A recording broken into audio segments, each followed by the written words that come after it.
Okay, can everyone see blue skulls? Yeah. Yeah, everyone got that. Brilliant. Okay, everyone. Don't be daunted, and just very quickly want to look at structure. And the main thing is most of the characters that you drew from that first, from last week's exercise were mostly front on. Some of you did do angles and stuff. And I just wanted to talk about if you were to turn your character's head, how you would do it and what you would have to consider. And it is well worth, even if you've got quite a stylized character or simplified, even kind of geometric head shape, it's worth just looking a little bit at actual structure of the head and pick out things that are useful to maybe try and show in your illustrations. And the main thing I would say is looking particularly at this one, and if we're turning our head to the side, would anybody like to note anything what they notice about looking at this particular skull here? Anything that sticks out to them? Don't worry, it doesn't. It's like a diagonal, isn't it?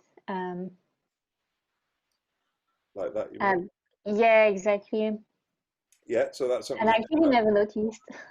Yeah, so that's something to think about when you're sketching a head shape from the side. That's how you might put a little guideline to connect those things up. The first thing that is just, the extent of the cranium. It's a big part of the skull. And sometimes when people draw the head from the side, they can often almost cut a bit of the cranium off and draw the head too flat at the back. So you've got to think about most of the skull is this part. It's this big cranium round area here. We think about this front area and the mandible and jaw because that's a bit that's got all the features that we look at. But much of the skull is this part in terms of overall structure, and that comes into play particularly when we're viewing heads from the side, from the back, or from the top. We've got to consider how much cranium there is. And then if we look at this illustration here, this is viewing from above, how little of the front of the skull you would see and how much of the cranium you would see. Okay, so think about, take note of what's happening here in terms of the spine and the neck and the cranium and how that's sticking out. And also, just as a really simple structural idea, is basic shape of this is very round and then this is quite flattish. Yeah? So you can almost sort of think of the skull in two basic kind of parts, particularly if you're looking from the side. There's this round bit here and then this sort of flatter wedge section here. Okay, and I'll come to that a little bit later on as well. So if we move on to the next image.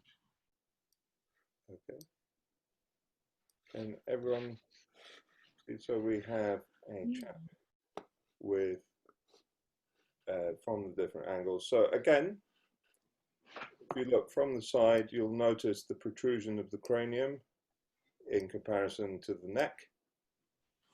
Okay, so how the head sticks out a little at the back. Again, think about this is round and then it's kind of flat here, so as a basic structure. Now, and then when we turn the head, you'll notice that the side that's furthest away from us how we see a lot less of that as the head turns, and that's something that you have to try and get used to. Those of you who've done illustrating people will know that I talk about that quite a lot. But basically, as the head turns, the eye that's furthest away will start to kind of get partially hidden by the nose.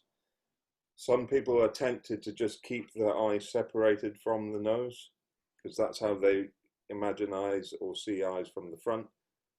And you end up with a very flat head that's meant to be turning away. So everything from on the further side of the head as it's turning away will sort of get obscured or squash little, so we see less of it. So that's something important to note. And then from above,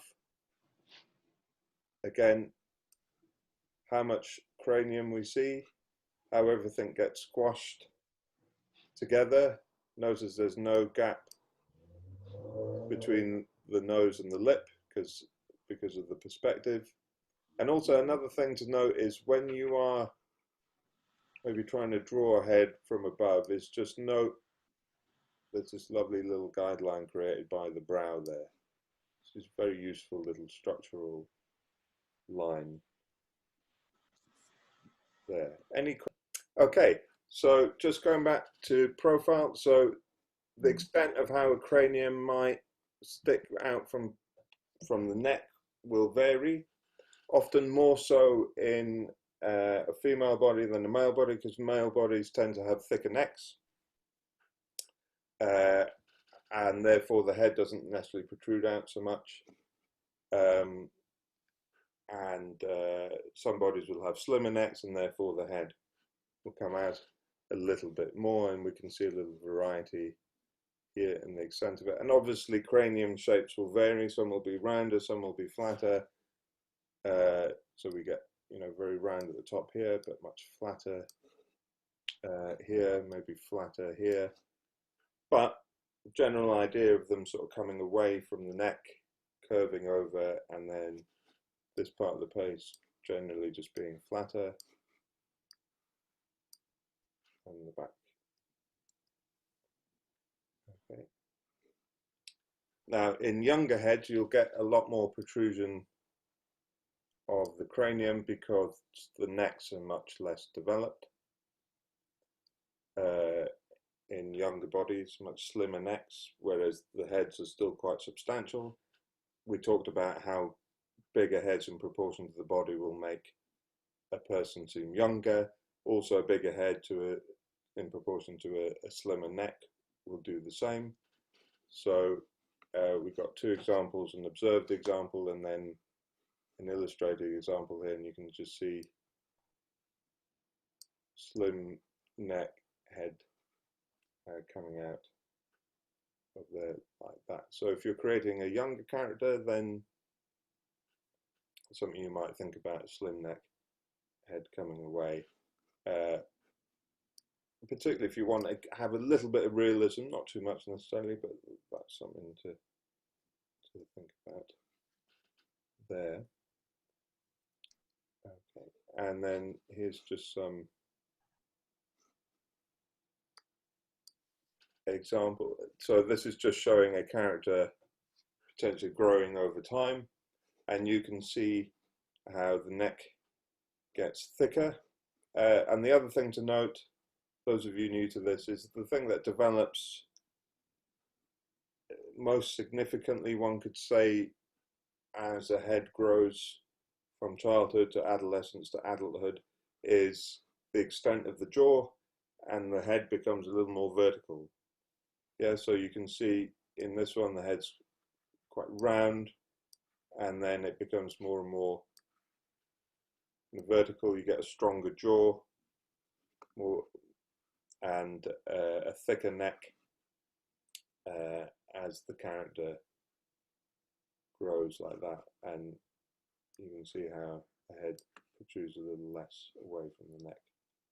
Okay, and that's a fun little thing to try, is aging your character, trying little things like that. So just a little thing. The other thing to add is, you know, see how the nose, the bridge of the nose develops. Little button nose here, in children, the bridges of the noses are less developed and they will develop. So if you're drawing the character from the front and you want it to be young, but you draw the bridge of the nose in, you can age it unintentionally. So it's just something to be aware of, like that. Okay, just going back to that, just a reminder of that idea of the shape of the curve of the cranium, the flatter front part here, and I'm just emphasizing that as if you're wanting to get a sort of partially realistic kind of basic shape idea, particularly from in profile. I've created 3 heads that kind of have that going on. So cranium here, sort of flatter. So this is just very basic structure. Obviously this could change quite significantly depending on how you put your features onto it, like so. And I've tried to do a variance of how thick the neck is, how much the head kind of protrudes less so, and also really exaggerated as well. You know, this is unrealistic, but it's taking some of the principles. So still having a hint of the cranium there, the flatter part. Yeah. So, and this is more specific if you're kind of designing with a certain amount of realism in mind. You can eschew all that and just pop in just a big circle. If you know if you want to be simpler or more stylized with that, and this is just what I've done with those, and you could come up with all kinds of variants that depending the extent of the features, the fullness of the lips, the nose, whether you add more kind of flesh onto it as well. You could do that. I haven't done that so much, but you could quite easily add more flesh to it as well. Okay. Right. So this is specifically for people who are quite new to this. A little basic structure that is very useful for when you're moving or turning heads is to think of a center line going through the face. So that's going through the center of the brow, you can see through the center of the lips there, and then also having a line for the eye, or the eye line. Now this line, the center line kind of needs to be where it is in the center. The eye line, not necessarily, it's just having a horizontal reference. So it could be at the top of the eyes, it could be the brow, it could be through the center of the eyes as here. It doesn't really matter as long as you know in your head where you want what it represents. Okay, and you wouldn't necessarily use it when you're drawing from observation necessarily, but it's quite useful when you're character designing, and it's particularly useful when you're drawing something at an angle. So not so much from this viewpoint, but if you're trying to draw face at an angle, it gives you a really good reference, central reference. So this is just very general center line through the face. Okay, it's not an exact center line because obviously the face sort of protrudes in and out. I'll come to that in a moment, but this is and then you've got the line through the eyes, and now that line becomes slightly partially curved because in reality our faces might be more or less curved around, even though this area of the face is generally a little flatter than, for instance, the cranium. It's still partially got a curvature to it, and some faces more than others. And then this is the actual center line through the nose, around the lips, but the general center line is useful just as a little starting point. So for example, here we start just a very simple circle face with the center line and the eye line, and then how that's turning. I've made a little mistake here. not enough cranium at the back there. So that's something to, this is a common thing that does happen for people who are new to this. So make the back of the head a little flat. And then this is just showing how you might draw over onto that structure. And the idea of the center line can apply right through the body as well. It doesn't have to be just used in the head. When you're turning a body, it can be very useful as well, imagining a center line going through the chest area and downwards. Okay. And also the eye line in particular is really useful when you're starting to tilt a head up and down, like so. Just a reminder that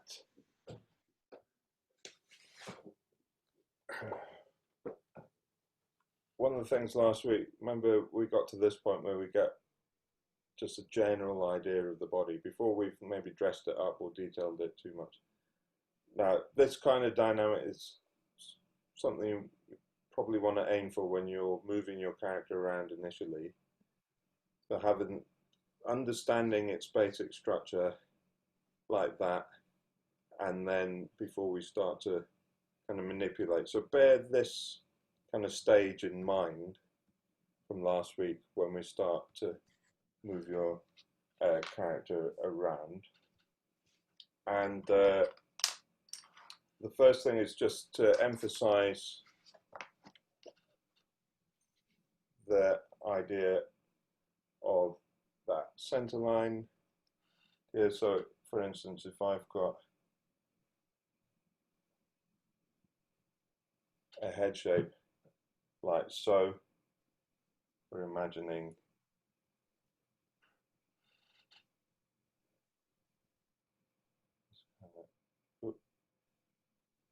idea here. Here's around about the eye area, like that. And if I wanted to tilt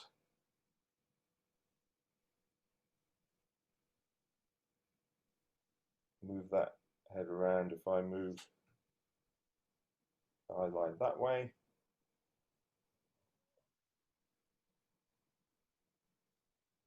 and do that. Obviously I see more of the ear now. So okay, so that's just for those of you new to this, how you might use that center line and eye line. Like so, if you're tilting, moving your head, obviously the head shape can potentially change. That's why I was talking about the skull and so on. Oh, do I want to practice my Welsh today? No. That's embarrassing things come up. So obviously, if you're, you know, let's say I've got a kind of narrow head shape like so from the front, but from the side, I might have a rounder part to it here where we see the cranium, for example, and obviously the neck might come into view from the side as well. Okay, so that head shapes might change. Now, an easy trick around that is to come up with a head shape that looks the same from all angles. Okay, so if you just do a circle like so, you could quite easily just have that same shape in whatever angle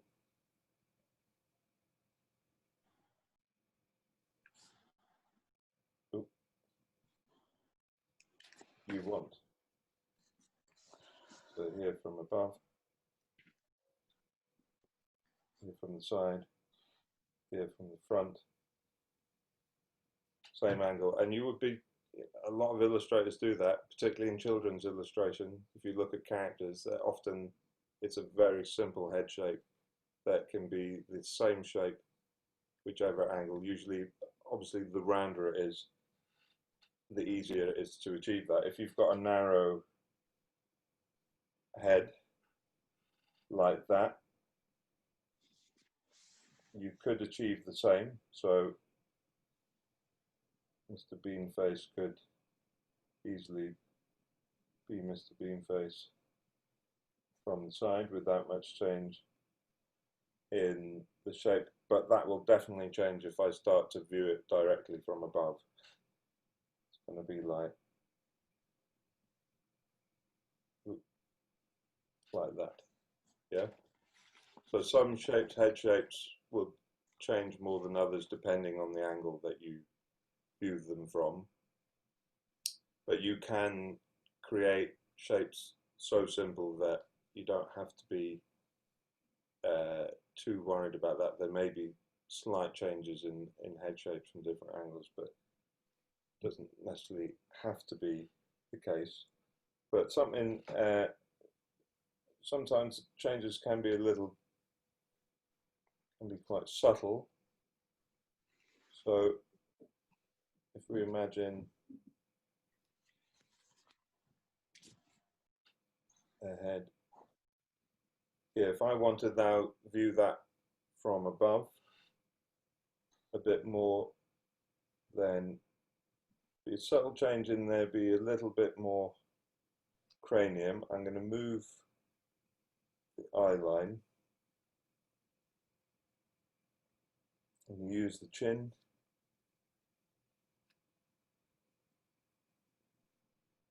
Here like that.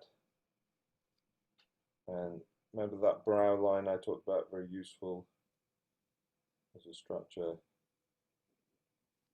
And then I'm suddenly viewing that from above, and if we had hair, we'd see a lot of hair here, like that. Okay, so there are subtle changes to that, but again, the eye line is really useful. And you'll notice when I did that, and this applies to things in perspective, that once I've drawn this part and got the eye line, I didn't then try and draw this part of the face yet, because trying to judge how that angle changes at such an extreme viewpoint, it can be very difficult. So I always think of it in terms of I need a coordinate to get to. So I'd always make a leap to say, well, I know I want the chin to be there, and my nose wants to be there. So everything's squashed up as we discussed. And then I can, once I've got those coordinates, then I feel more confident to add the sidelines and edges. Does that make sense? So, and I'm going to talk the same with the body as well in a moment. As well. Okay. Does any of that, is that helpful? I hope. Yes, I think so. Okay. So, we talked about, yeah, using that structure, but then shoulders. We bring shoulders into it. Now, just from facing front on, shoulders can do a lot in terms of giving a sense of the posture of your character, which can also give something about their personality or the body language. So, you know, it's well worth sort of playing around initially with where you place shoulders, how thick a neck is, and so on. So with these three heads, if I put a pair of shoulders here, pair of shoulders a little higher here, and a pair of shoulders quite high, you can see how I can change the posture. Might even give a sense, a bit more of a personality as well. Someone a bit more hunched, maybe. like that, and also the extent of the shoulders, whether they're very round or whether they're very, sorry, those are ridiculously square. Okay, so the shoulder position in relation to the head, just from a front-on view, is a useful thing to explore in terms of the type of character, what that does to your character. But the shoulder line is also very useful when you start to move your character around as well, particularly if you're doing quite extreme viewpoints. I'm just going to change my color for a bit of variety. So if we're starting to move this character around, again, center line, very useful. And like I mentioned, we can have a center line through the body as well. And the thing when something tilts is that the thing that tilts away from you, you're going to see less, or it's going to seem more squashed. And the part that turns towards you, that you're going to feel that there's more of that than the part on the other side, if that makes any sense. So if we just go back up, if we got this part is going to be the part that turns away from us, so we're going to see less of that half of the body, and in relative terms more of this half of the body. Yeah, so I know this is where the body center line is very useful. If I've got this arm here, I just know that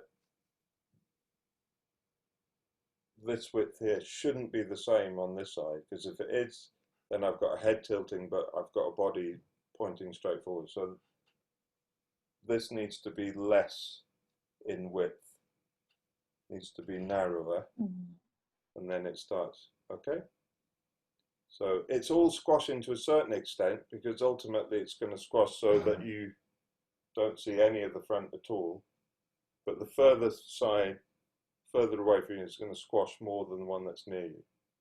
Yeah, so the width of it's going to get narrower and narrower, to the extent that if I put my line even more extremely, yeah, and obviously you can see more this side of the neck. Sorry, that's a terrible head.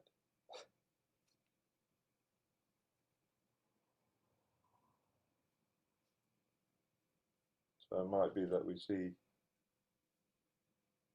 much less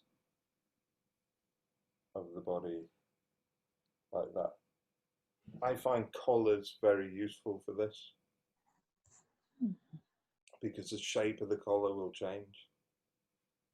So when I'm drawing a head, I find it useful, even if the person doesn't even have clothing, I can always rub it out later. But I find that, so it's just an extra little thing to help you with. So let's say you got a V-neck collar, looks like that. From an angle, it's going to be not symmetrical like that. Yeah, you can see more of this side than this, so it's going to be slightly different shape, like so. Likewise, if you have a round collar as well, if it's front on, maybe round like that.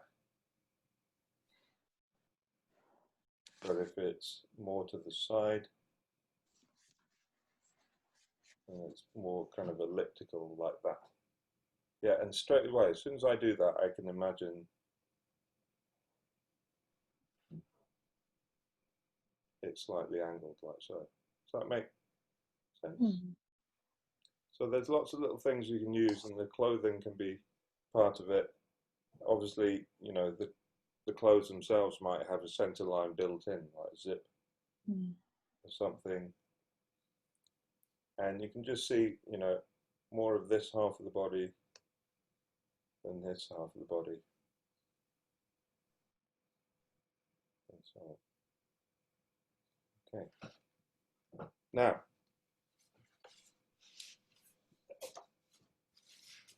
if we're doing more extreme tilts, particularly if we're tilting from below or above, this is where the idea of coordinates, particularly coordinates going down through the body. So with the head, I noted, the brow, the tip of the nose, and the chin, and we can have coordinates in the body to help us as well. So those coordinates basically would be your top and your bottom, so your head and your feet, so your starting point maybe and your end point. And then horizontal, anything that's vaguely horizontal. So your shoulder axis, so your line of your shoulder and your waist. Because if you're tilting from above, if you're doing kind of vertical perspective, the horizontal things are going to change less. It's all your vertical contours that are going to change the most. Okay, so if you have those coordinates,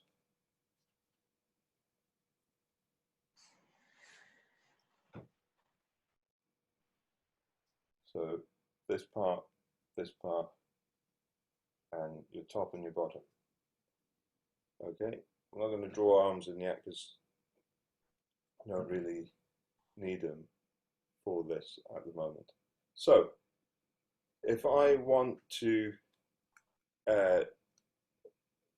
tilt, let's say I want a viewpoint from above, the relationship between the head and the shoulder is going to change, and obviously the space between those coordinates is going to change quite a lot. So if I have my head and put an eye line here, so already I feel as if I'm looking from above. But then, if you're actually looking from above, one thing you'll note is that the shoulders suddenly tuck behind the head. So this coordinate here will be in this position. And then the next coordinate here is going to be much more squashed up, so a lot less space between it. So I do that. And then I see a lot less leg. So the bottom of my trousers would be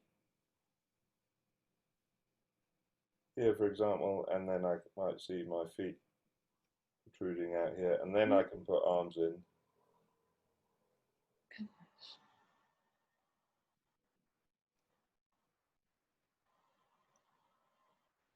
And make those a little bit smaller.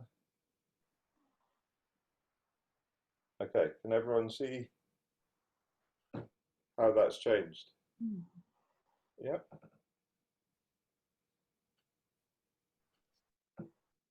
Okay, I've gone quite extreme there. It doesn't necessarily have to be as extreme as that. So for example, I could have my head like this. The shoulders may be here, maybe those coordinates here. So we got a little bit from above, not quite so extreme. And the one thing to note is if you want to really exaggerate or emphasize it, is to make the thing going away from you that much smaller, so you kind of exploit the perspective a little bit. So I'm deliberately making this narrower and making the feet a little smaller to make perspective seem a little more dramatic.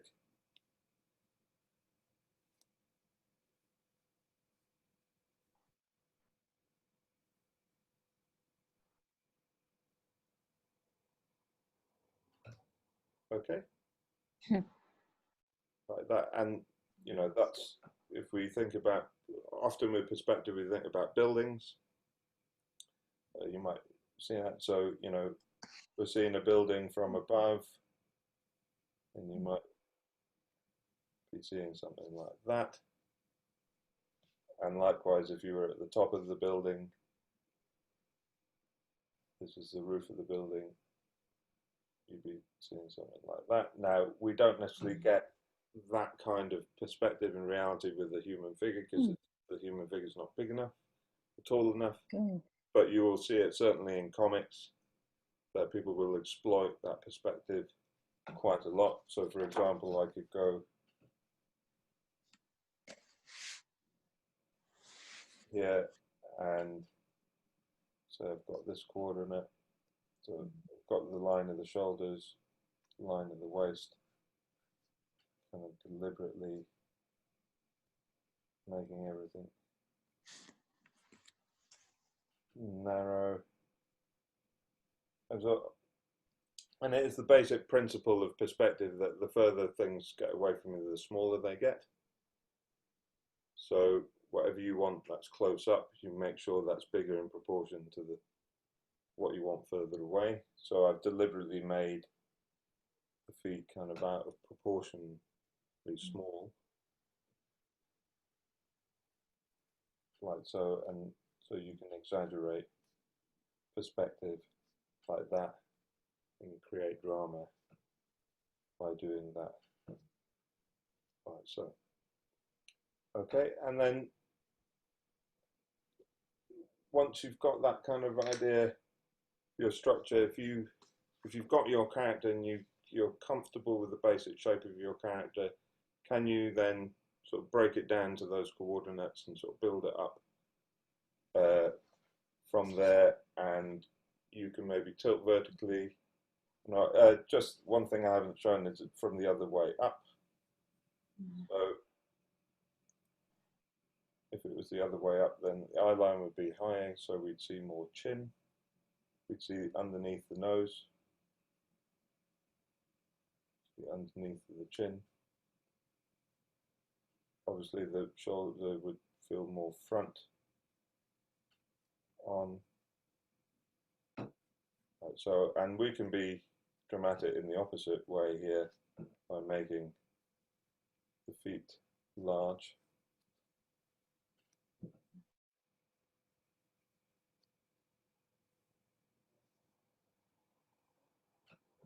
And extending that like that. Okay, so that can be quite fun to do, like so. But it all is, I think, quite not as difficult as it might seem initially if you try and use those basic idea of the coordinates to help you like that. And you know, they can work as well from an angle. Well, so let's say I want from above at an angle. Whoops, too much. My coordinates are just tilted slightly, so not straight lines. So I can be looking up, but from the side, like so, and likewise, if I wanted, I don't know, a view from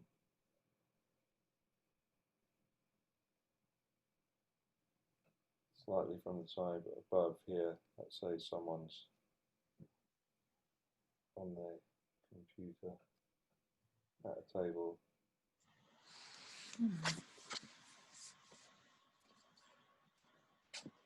Right, so.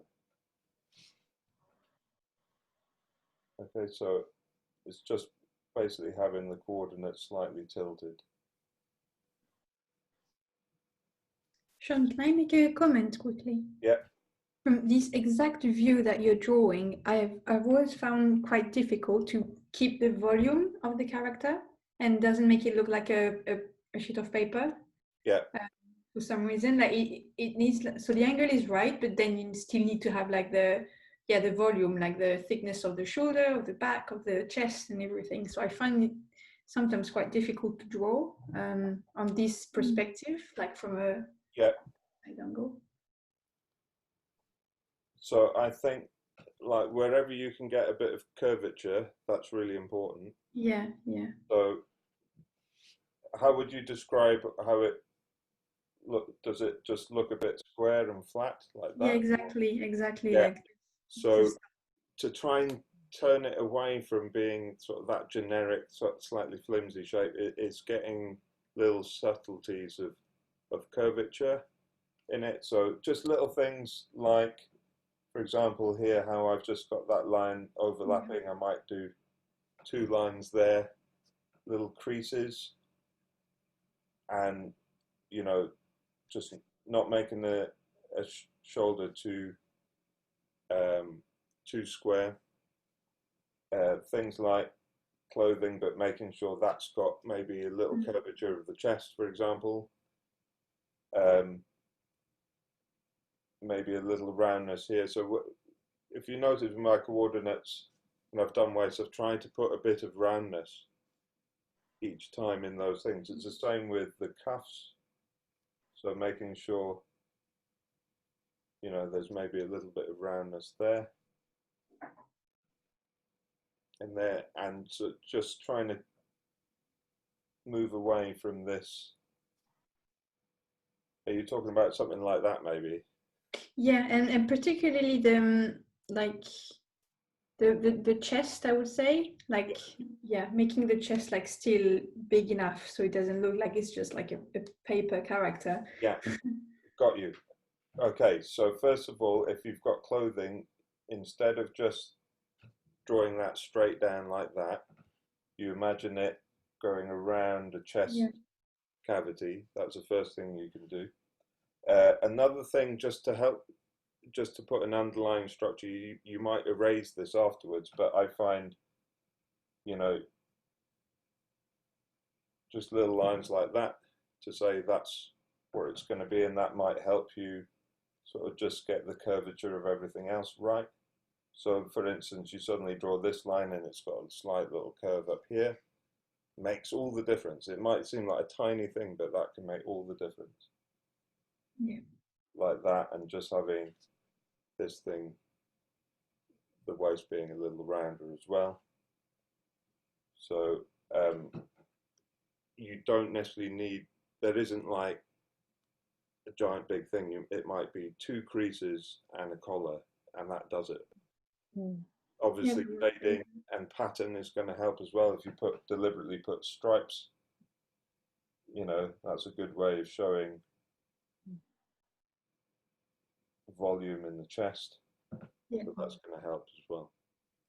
And that actually brings me on to a little technique that I have. If you find it really hard to imagine volume in all these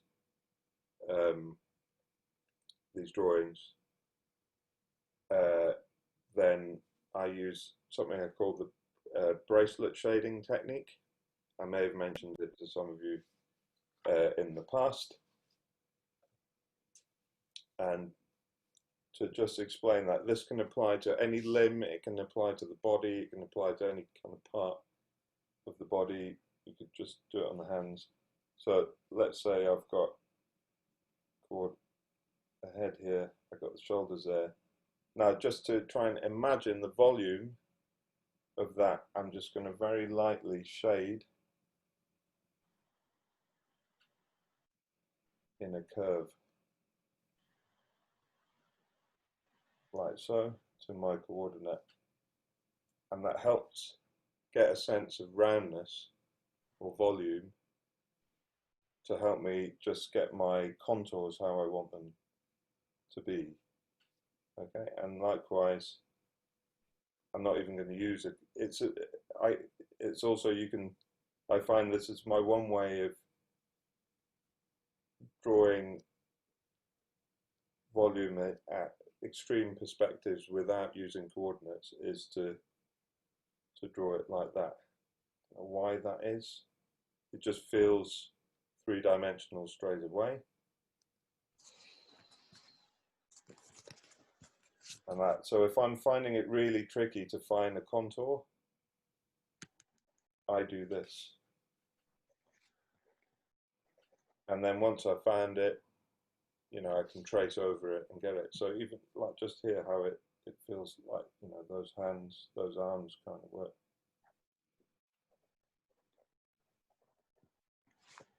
So it helps to have a sort of soft, blunt pencil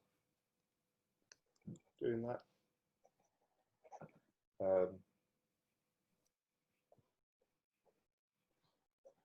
But yeah, I find that quite useful. Likewise, you know, if I was trying to extend an arm out towards me, a fist maybe,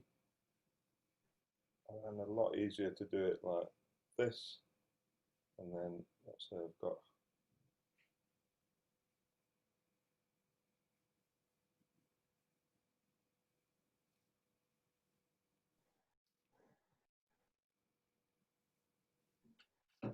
I've kind of extended that out just to get that basic shape